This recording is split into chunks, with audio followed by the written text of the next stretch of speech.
You're not just managing tasks, you're managing trust, and it runs out fast.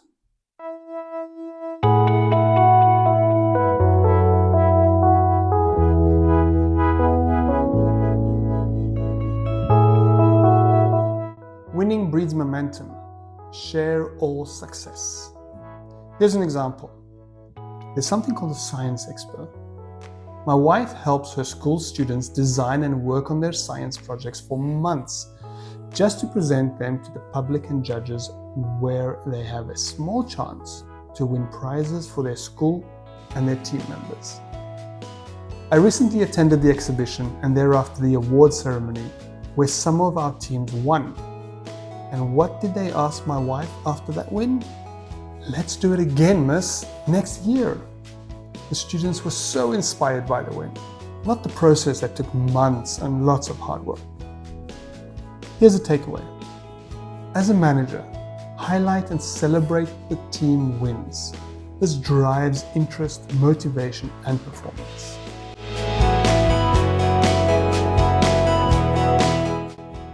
Recognize jealousy early. It festers in silence. Here's an example of visible annoyances. When working on a project that involved some C-level people, there was one person in the team, let's call him Alan, that was first at the meetings, spoke out and showed good interest in the discussions. Unfortunately, he was not the right person to present the team's findings to the C-level, so I picked John for this task. The next day, I heard murmurings in the office coffee area, and I understood exactly where they came from. Taking the initiative in this case was imperative. I found a good opportunity to discuss the situation with Alan in a neutral setting so that they could understand my reasons behind the decision, as it had nothing to do with John. Of course, during that discussion, because we are adults, I also asked for feedback from Alan as to how I could have handled that scenario better, and quite importantly, that an explanation be given to John. These two actions are an important part to close a circle, because we would need to work together in the future. Managers must have emotional courage. Face it with honest and awkward conversations. This is a good time to quash this myth. Good managers never show vulnerability. That's so false. Real managers admit mistakes.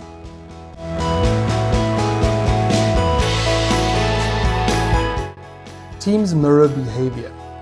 Show respect, get respect. Show pettiness, expect office politics. Most people won't challenge managers, but that's a warning, not a compliment. Safe systems for pushback must be built in.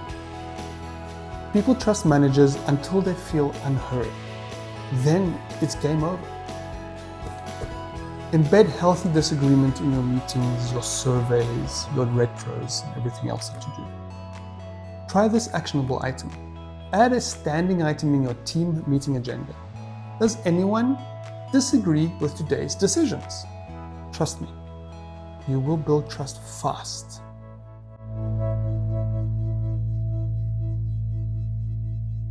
Let's wrap up. Most managers manage resources and calendars.